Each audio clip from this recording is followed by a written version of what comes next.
Hi, I'm Amy and welcome to my channel. This channel is all about merging spirituality and psychology so that you can manifest a relationship easier. This video is specifically for people who already have a relationship and perhaps it's not going the way you want it to go.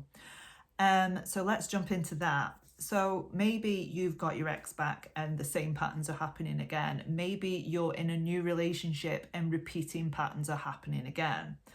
I want to talk about how to navigate this because this happened to me for such a long time where we would split up, we would get back together, we would be okay for a few weeks, and then the old patterns would emerge and then we would break up again and we'd go through that whole vicious cycle. And I've spoken to a few people that this is happening to where they're manifesting people easily back in, but then things sort of go wrong or don't look like the way that they thought they would.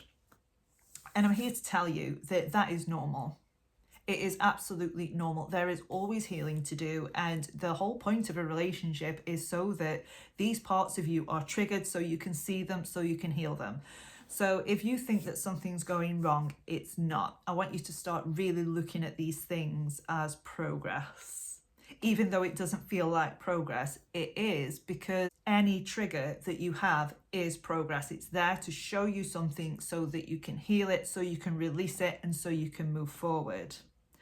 So let's say, for example, then you're back with your specific person, you've manifested them back in, and arguments start again. And then, breakups threatened, or you feel abandoned again, or you feel like you're not worthy, not valued, not good enough. And this pattern is repeating in your relationships.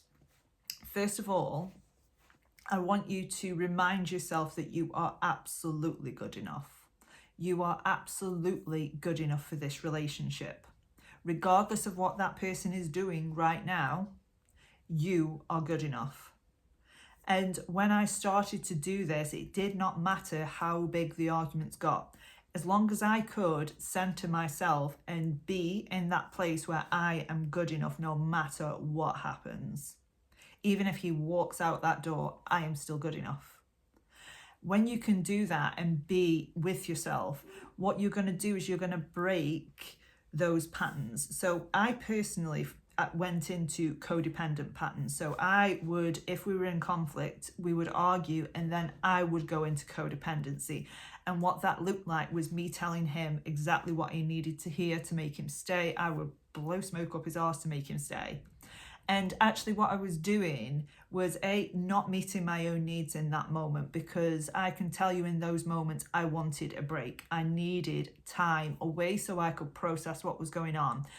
I didn't advocate for myself. I would meet his needs so that I wouldn't feel abandoned, because I didn't want to sit with that feeling of abandonment again. I didn't want to sit with the silence of breaking up again.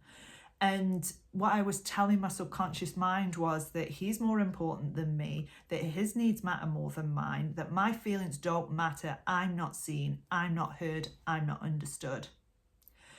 So in those moments, I want you to practice thinking about, okay, what do I need right now? Regardless of what the other person is doing, what do you need right now? Do you need space? Can you communicate that you need space? Because when we go against what it is that we need, when we're not being authentic and showing up for what we truly need in those moments and not communicating that, we are not doing ourselves any favors, and actually we're getting further and further away from ourselves. We are morphing ourselves to fit in with the other person, and that is not what an interdependent relationship is about. I wanted a secure relationship. I wanted a relationship where I could communicate with my partner that was interdependent, and that did not fit with that. So those codependent patterns had to go. As hard as it was, because I thought that they were serving me, they weren't. They were just keeping me stuck in this cycle. So I would walk into another situation where I had to be codependent again. So I had to just let that go. The second thing I want you to notice is that when there is a bump in the road, so let's say, that your partner's discussed with you, maybe they're not feeling the same as they did before. Maybe they're thinking about ending the relationship again. I want you to leave that person alone, because You don't want to get into convincing. You don't want, because you shouldn't have to convince somebody to be with you. You're amazing. And if that person doesn't see how amazing you are, then that is not your fault.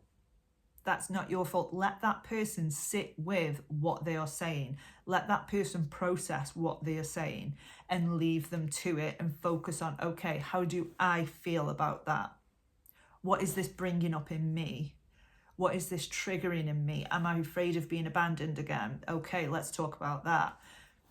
I'm afraid of being abandoned again. And then what? And then I'll be on my own. And then what? And then I'll never find somebody else.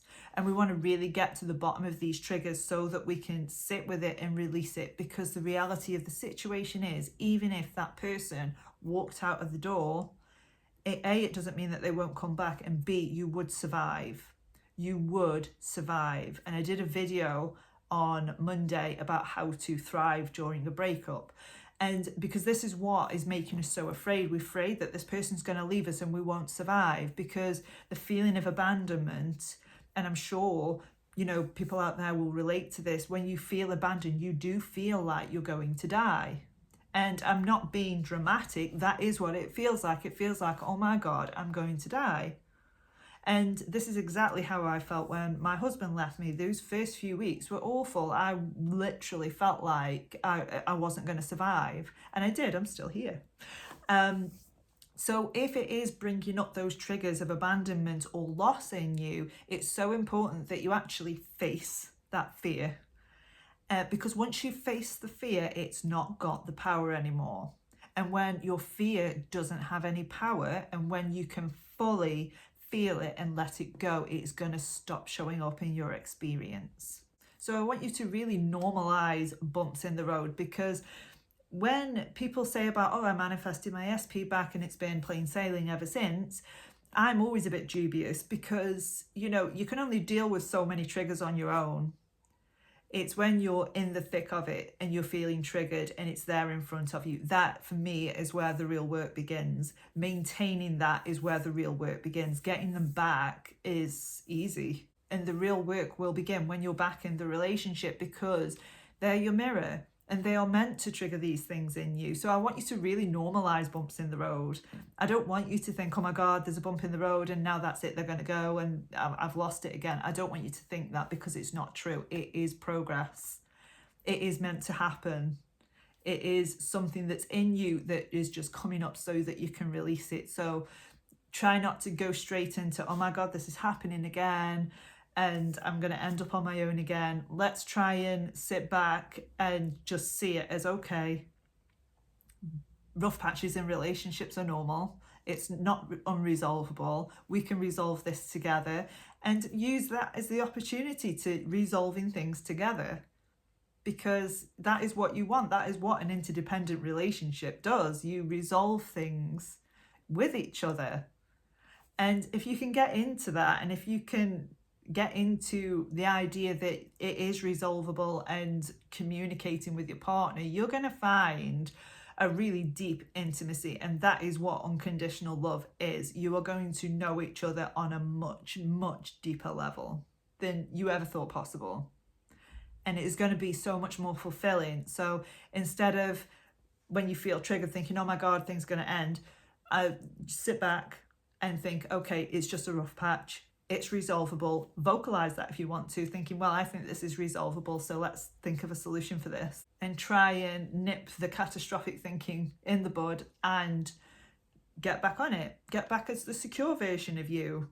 How would the secure version of you handle this? Would the secure version of you be worried about somebody leaving them? Or would they know that they're okay either way?